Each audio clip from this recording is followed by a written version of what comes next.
Hello and welcome to Cerius Leadership. I'm Krista McAllister.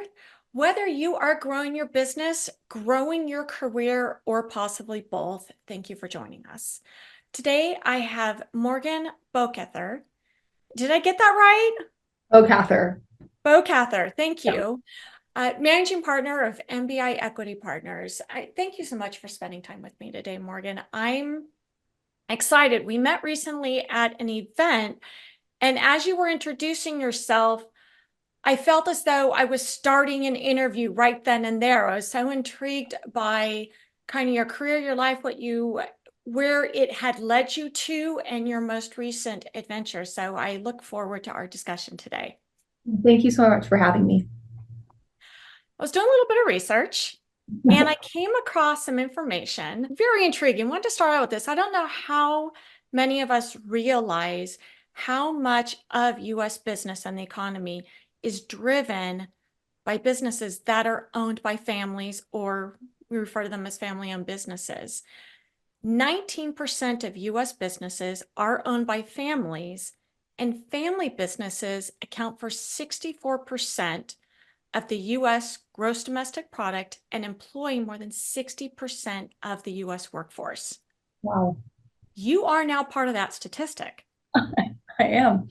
You really want to launch there because you recently launched a new business with your brother. And so many family businesses that I've worked with over the years, it's usually a business that's being passed on from one Mhm. generation to the next, and the siblings are now figuring out, what did our parents do, our aunts and uncles, what are we now going to do? And you've started it from scratch with your brother. Yeah. So, a couple things I want to say. So, the first is I saw my brother progress in his career for the last 6 years. He's 2 years younger than me. And I saw his ethic. I knew his integrity. I saw how he just operated in the world. And I saw him and like, okay, this is someone who works as hard as I work. So, in kind of thinking about the future, it was really about, am I choosing the right partner, the right person to kind of align with? And kind of he checked all those boxes. We also got to kind of have a trial run of working together. For context, our business is investing in real estate by raising money. We invest in apartment buildings to provide cash flow and passive income for investors. And his background 6 years as a broker for apartment buildings. So he's the expert in that space. He came to me in 2021 saying, hey, I'm finally making some money. I want to get in the game, but I need a W-2 for someone to sign on loan docs with me. And I said, absolutely. So we kind of had a trial of how do we work together? And we realized that we have incredibly complementary skill sets. He's the sales, broker, relationship guy, and I'm more my background, business strategy, and operations. So we kind of got to marry our strengths to now offer a service at scale. So it sounds like it started almost as not a side hustle, but a kind of side family business where you were supporting him in the background to help Mm-hmm. get it launched. Yes. What were you Yeah. doing at the time? So I was working full time as a chief of staff for a global diabetes nonprofit. Uh, had a lot of experience managing different people, building systems, operations. We also had a number of transitions during my tenure there. So really, it was about kind of starting from scratch. Where are we going? How are we communicating the vision, etc. I love that you started off with, where are we going and how are we communicating the vision? That's really hard for a lot of entrepreneurs, especially founders, to think about, what do I want? What's the outcome I want? That begin with the end of the mind, and you're with the end in mind, and you're starting with the vision. Is that something that you worked on a lot in your career and you had that experience, or just it's instinctive in how you operate? Great question. My career started in consulting. I help large businesses solve business big, meaty problems. And so I think that kind of framework and thinking was started from the very beginning. Uh, and in my experience too, I've also operated in a space where the vision and mission isn't always clear, and that leads to a lot of confusion. I think it leads to a lot of improper use of resources. And when I started this business with my brother, especially, we said, okay, we like doing this thing, but what do we actually want to accomplish? Where do we want to go? And then how do we work backwards, like you said? And so from there, we have really big goals. We want to have $1 billion under management in 10 years. So then what do we need to acquire year after year? How do we need to grow our networks year after year to actually reach that goal? And for me, especially on a more personal note, right, I'm already thinking about family planning. I just got married. So, how does this all, right, fit into my larger vision of my life? And having those really clear, defined set goals has really helped me communicate that to my husband that this is what we're doing, where we're going, communicate with my business partner, Andrew, of, this is how I have to balance everything and really create this balance of my life that obviously it's always going to be a progress. I have my plan, have to be flexible, but that gives me a lot of confidence that I'll be able to kind of accomplish each of those things and be present for all the people in my life. I want to pull on that a little bit because it's not something that has been talked about a lot in life, and it's coming up more and more in ownership conversations. I call it our finish line. What's that destination that we're going to? And we get very focused on the professional goals. You said Right. we want $1 billion under management in the next 10 years, that we sometimes forget or do it at the cost of our personal values. I'm so grateful. My first experience in consulting, I worked with these incredible people. They worked around the clock. They cared about us as people and they were there for their families, right? But a lot of times they were FaceTiming their kids when they got home from school, or they were FaceTiming their kids before they went to bed. And I love that they were there, right? But that was a different vision that I had for my life. And then this most recent experience as a chief of staff, I loved the position I had. I loved getting to interact with everybody, be the through line for everything, be the right hand to my CEO, be connected with the board. But I felt like I had to prioritize that, and I did at the cost of everything else because I wanted, right, to be always on calls. I had these expectations for myself. And when I thought about it, as I looked to become a mother eventually, I didn't love myself for giving all my time to a cause that I cared about, but wasn't for the people that I love the most. So that's another benefit of a family business, right? Is you're always surrounded by people that you really, really care about. And for me, I think that was such an easy way to balance of, sitting right next to me is my brother. His desk was right there. So we get to literally hang out every day working, and that feels great. And then I get to go home and, see my husband and my parents. And it's made that balance a lot easier because I'm able to contribute so much what I have to the people I think I care about the most while still accomplishing my professional goals. And it sounds a bit that I'm almost wondering the chicken or the egg. Was it, I want to go build this business with my brother, or I want to build a business that gives me the life that I want Well, see, that's and what the alignment that I want?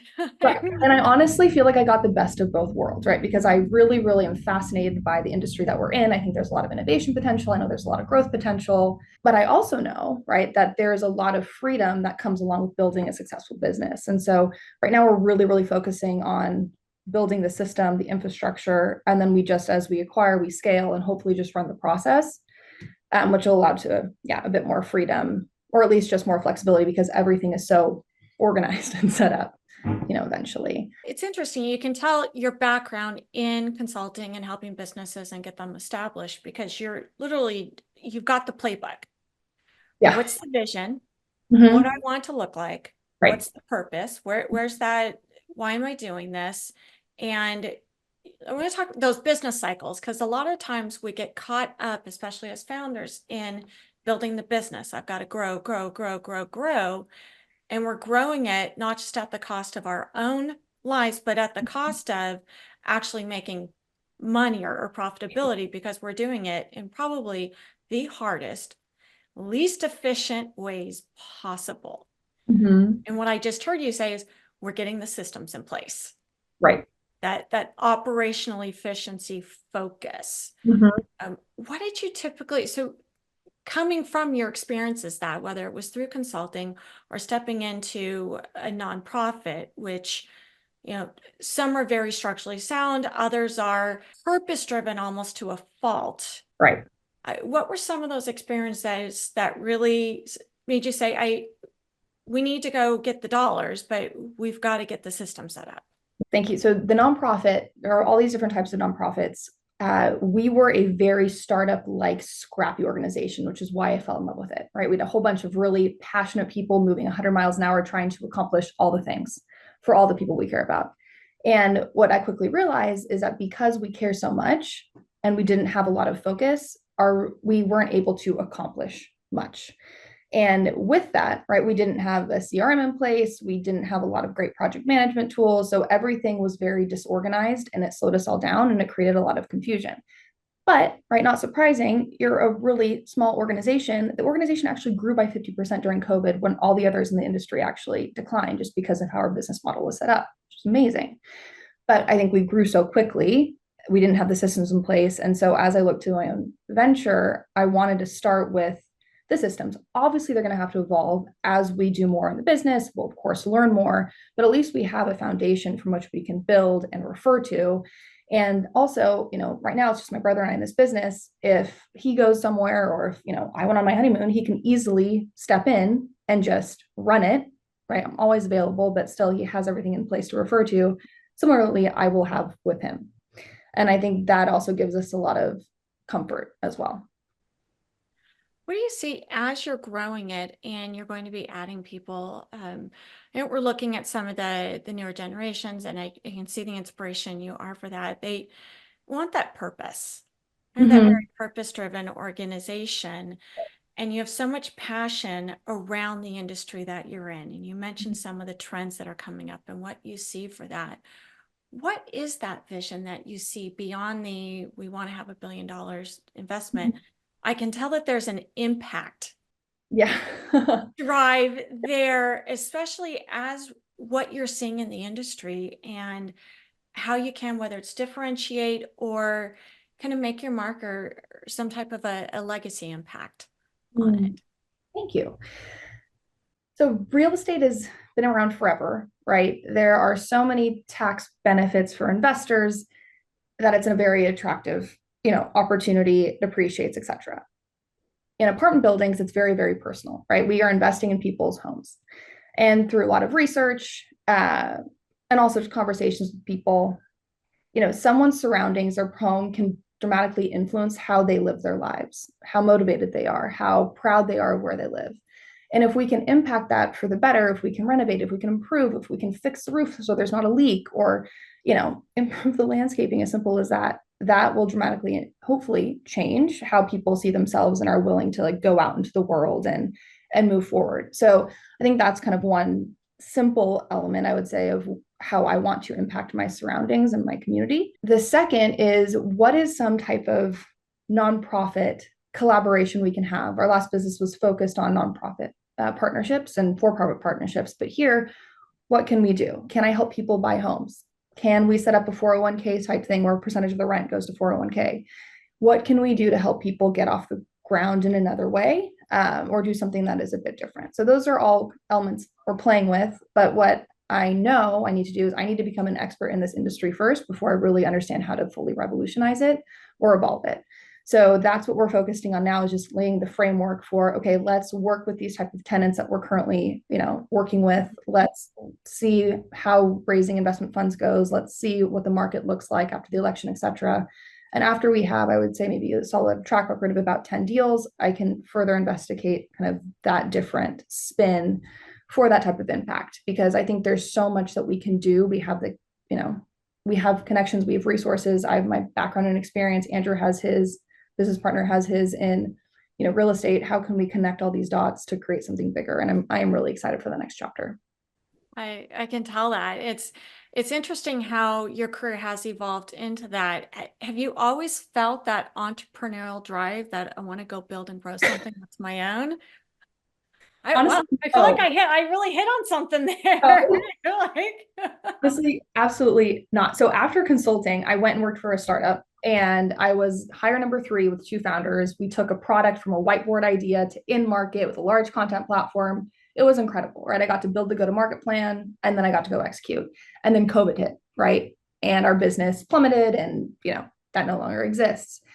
And I saw that thinking, oh my gosh, I don't know if I could be responsible for these people's livelihoods, right? You're on a paycheck. It's up to you to keep everything going. So I was like, no, I'm going to work for other people. I'm going to, continue people's goals. That's going to be great. And then I worked for this nonprofit, and we went through a lot, as a team, served in the chief of staff role. I learned so much. And I started thinking to myself, oh my gosh, I could actually do this thing, right? Our CEO was a visionary. I was more of the integrator. So I was the person who kind of took the vision, implemented it, was the through line for people. They very, nicely called me the glue, of the team, right? And Yeah. and because of kind of our situation, I had to set up a lot of the different divisions from scratch, work with our finance team to create a budget for the first time, just do very baseline business things. And I started thinking, oh, wait, I could do this myself. And it was a time where I was ready for my next challenge. I felt like I had left the organization in a better place than I found it. And then I started interviewing for other jobs. And I'm like, why am I going to go run a business for someone else when I could just do it for myself? And at the same time, my brother was looking for the next challenge as well. He wanted to get more onto this side. And yeah, we decided to go for it. But I have to say, that I needed the confidence my last job gave me to get me here. Because both my parents are also entrepreneurs. So it wasn't a new thing for us, right? I think I was so nervous to assume that responsibility, or so nervous to not to be the one calling the shots. And then all of that practice and those conversations and all those really hard times gave me the strength and I think the confidence to step out and say, okay, obviously we have all these incredible mentors around us, but let's see what we can do. And having a partner too to feel like you kind of can go to war with and trust, I think also was so important for my decision, because I don't think I would want to do this by myself. Yeah. And we see that there's especially first time entrepreneurs, we see that a lot Mhm. with you want to have some type of a partner in the value system and you've known him your whole life. And I appreciate that you Exactly. have that work ethic. It'll Yeah. be interesting. We will circle back a year from now, and I'm excited to follow your journey through this. You mentioned that having that chief of staff role really gave you that confidence despite all the other experiences that you had. And I want to hit on that a little bit because we're seeing that chief of staff role come up more and more in organizations and in a number of different ways. Mhm. And I think it's such an incredible career path for individuals who Mhm. are very operationally oriented and entrepreneur oriented and can integrate. But I know some organizations I've seen they've been challenged with Mhm. how to integrate that role into the organization, how to Yeah. explain it, so I'd love to get kind of some of your advice or some of your tips for how you were able to make that successful. You had such a great experience with it, and it sounds like it really made an impact on the organization because there were a number of struggles that Yes, you. there were. So, kind of going back to what you said, there are many versions of a chief of staff. You can be someone who is a personal executive assistant for someone. You can be someone who is specifically focused on strategic projects. You can be someone who is more of the integrator, like I described before, or it could be a combo of everything.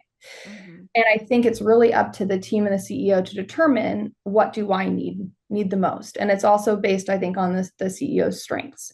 If you have a CEO who's really the visionary, like I said before, really focused on deals, really focused on kind of creating this momentum and change and being this incredible force that moves the organization forward, maybe you want someone who can focus more on the operations and the day to day and the team to help kind of align with that goal.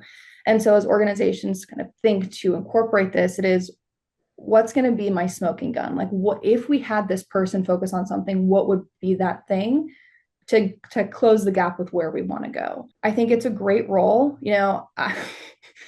I had a hard time sometimes describing it to some people because it is just kind of you're just there and you're just doing whatever needs to be done.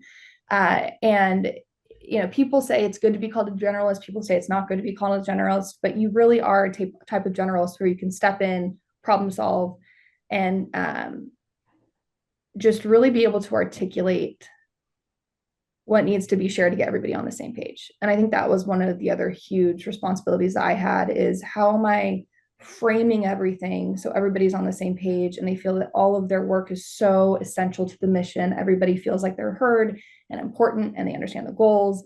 And so much of it was, a ton of meetings, a ton of touch bases, a ton of, what do you need to feel like you feel good where we're going and what we're doing. It's interesting because you're framing in a way that is saying it's really a role that is tied to the CEO and based on the CEO and is CEO driven Yes. versus org chart organizationally, what do we need to grow? Right. And what roles do we need to have there? And we see that often with founders, visionaries, is they have it in their head Mm-hmm. and what they want, but communication is one of the toughest things, Yes. or whether it be CEOs or even leadership teams. Mm-hmm. I might be great in finance, but how am I communicating this and Right. what I'm doing to the rest of the team so they know how to help me and where I need support and how we're getting around it together? How was that translating? Because you almost feel like you've got a second language there.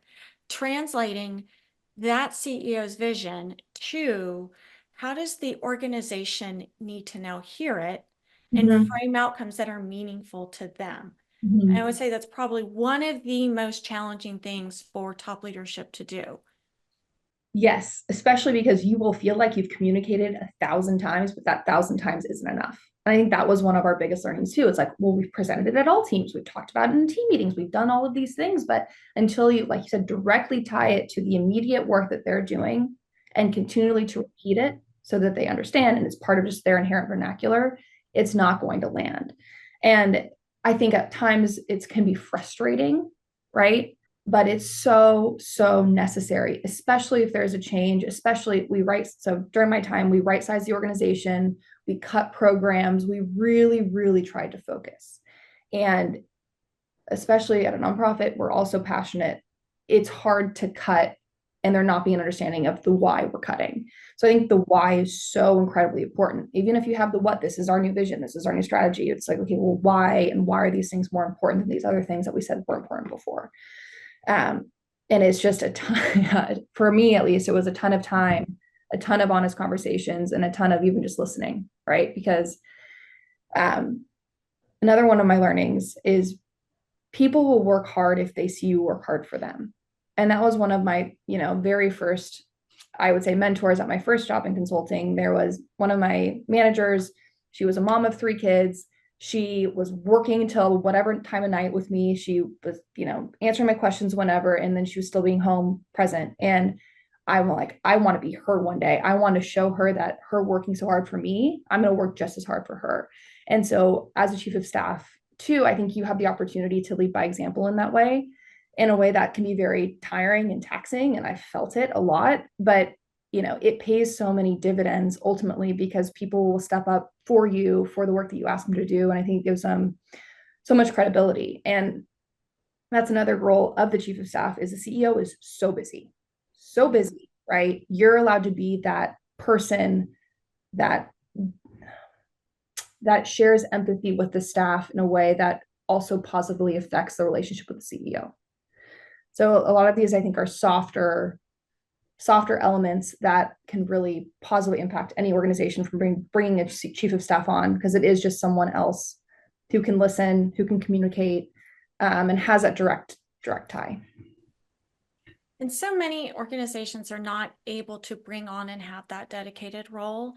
What advice would you give to a CEO who's knows that we know our shortcomings. Some of us are as self-aware as you could possibly be, Right, know our right, shortcomings. right. Uh, and I'm listening, you're going, God, I want more of that. Anyone listening to is saying, I want more of that. What Yeah, advice would you give for maybe identifying individuals in the organization with those traits right.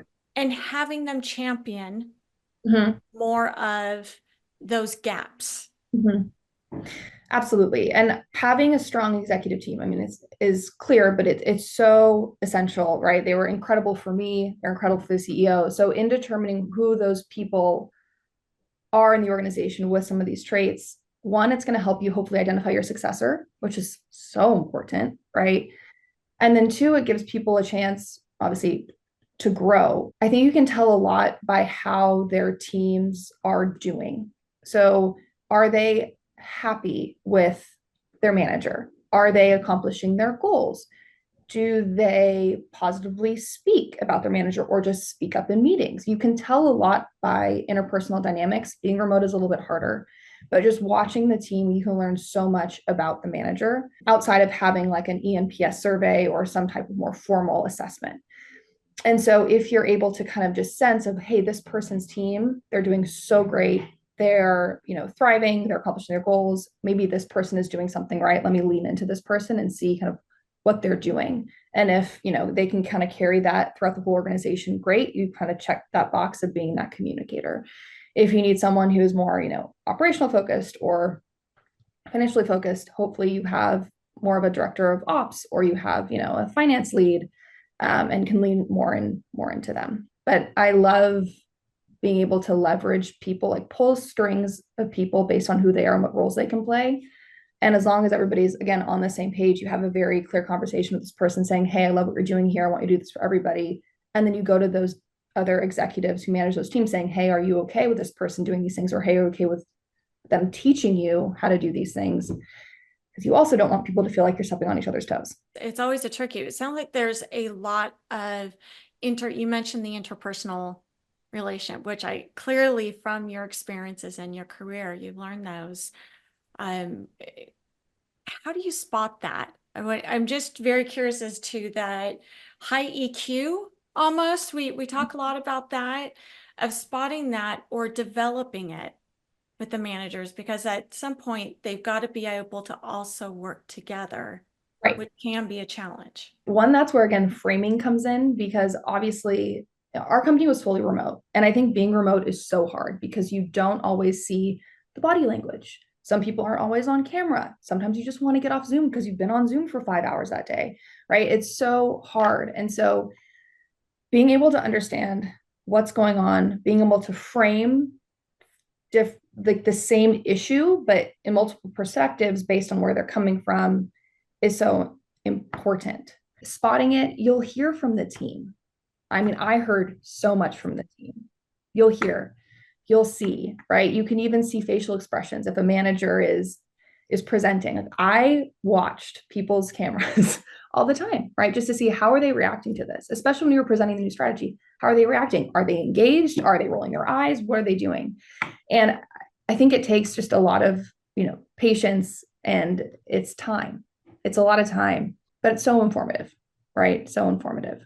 It sounds like you have really gained a lot of insights and leadership lessons from each of your roles. You've had a chance to work in private sector, nonprofit, now your own business. One of the great things about working with a nonprofit is there's certain values and practices Mm-hmm. that are sometimes unique to those.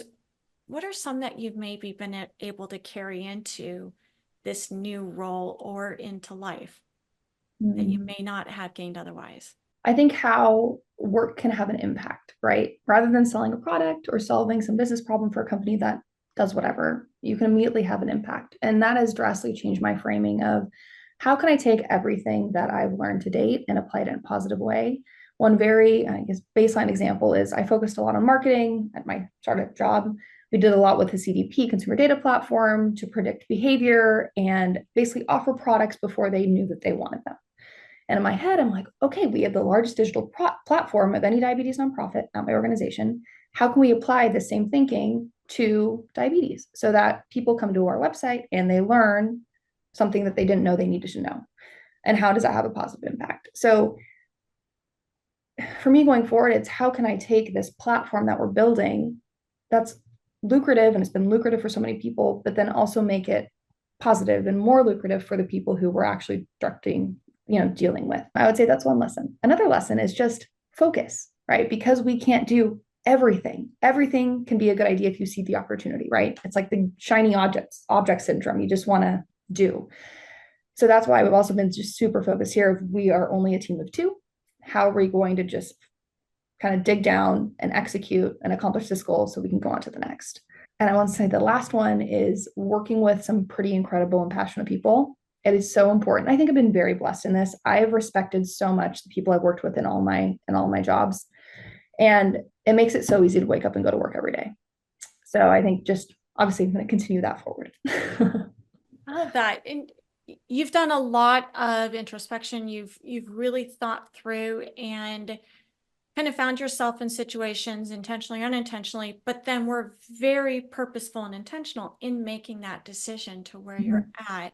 We've seen a lot of people kind of lost and scrambling and in a number of career transitions, some intentionally and some unknown, it was out of the blue. What advice would you give for anyone who is at that leadership level of their career, maybe management level, and they're trying to decide what is next for me Mhm. while they're in that transition, or possibly prepare for some type of transition? Right. Having gone through that somewhat recently, what advice would you give? Well, that's a great question. The first thing is take a step back. Are you happy as a human? You know, yes or no? If no, why? What would you do to make yourself, more happy? Second is, what do you want in your life? Where do you see the future? There's this book that was published by the Harvard Business Review called How Will You Measure Your Life? And it was describing the traditional version of success. Is success running a Fortune 500 company? Is it building a unicorn startup? Is it all of that? While at the same time, you are estranged from your family, you have no friends, and you're incredibly unhealthy? Or is it still having a beautiful career that accomplishing your goals while also having these other elements that are important to you? So, and it could be this, right? And you are also able to do this, and that's incredible. But I think that is also something important to consider is, what do you envision for your life? And is it going to be possible with whatever career you choose? Another exercise I did recently was understanding my values. And it was so hard because it was basically a list of words like progress, achievement, community, financial freedom, kick and butt, promotions, like those kinds of things. And when I filled it out, I was finding myself leaning more towards that sense of like community and family and freedom and progress, but not necessarily achievement, promotion, and like owning the world basically. And I had basically cognitive dissonance. I was like, who am I? Am I a failure now because I don't want all of these traditional versions of success? And so once I got over myself, I started thinking about, okay, how am I going to design a life where I can still feel progress and I'm using my brain and I'm proud of who I am because of my achievement, but while still focusing on things that really make me a whole person. So that's, I think, part of the impetus. So as you're looking to start a new career or part of a transition, assess how you're feeling about yourself and your life. Go back to your values. You can find them, I'm sure, easily online. Value exercise. What does that tell you? And then, what do you really want for that future? What does that involve? And then what type of involvement do you want in those things? The value cards, you can buy them off of Amazon, and I've seen those used in such a number of ways, from home and family life environments of going through it with your spouse and your children, in churches, in the workplace, going through it with your direct reports, so that you're understanding Right. what does drive them, and are they looking for the next promotion, or is it simply being part of a community? Is Right. it being kept informed of what's going on? Is it being mentored? What Right. do they value? Because when you have that value being fulfilled, and especially if it's aligned with Mm-hmm. that profession, with those professional goals, um, I don't think that there's any pure way to get to having people feel belonged and having them feel supported, Absolutely. which just gets to the heart of if we're engaged and we want to be there. We did a DISC exercise assessment during our last company retreat at the nonprofit organization, and it was so informative. And I think people who had trouble working together, they finally understood, right? It wasn't just, oh, this person is whatever bad thing. It was, oh, this person is an I. And so I can expect them not to have a fully built out plan immediately, right? Because they haven't, that's just not who they are. And so it also really helped grow kind of the understanding between people, and as well as kind of just assuming positive intent, right? This is just inherent to who they are, and it's okay. I know now better how to work with them.